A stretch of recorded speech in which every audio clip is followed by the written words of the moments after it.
48-ші орта мектеп 10-шы В сынып білім алушысы Қуандық Тоғжан. Бүгін сіздерге математикалық фокус көрсететін боламын. Математикалық фокусымызды бастайық. Алдымен жақындарыңыз немесе достарыңызбен 5 қатардан кез келген 4 таңбалы саннан жазып шығамыз.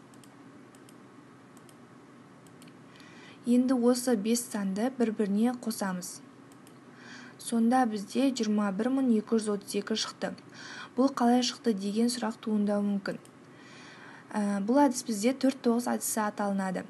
Яғни 2 мен 3-ші және де 4 пен 5-ші қатардағы сандарды қоссақ 4-9 шығады.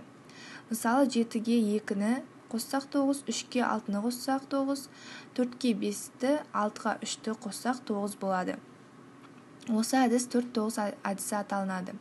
Ал жауабын білу үшін бірінші қатардағы санның ең соңғы цифрынан 2-ні азайтамыз. Сонда бізде 2 шықты. Осы 2-ні алдына апарып қоямыз. Және де осы шыққан 2-ні 4-тің орнына қоямыз. Сонда бізде жауабы 21232 шықты.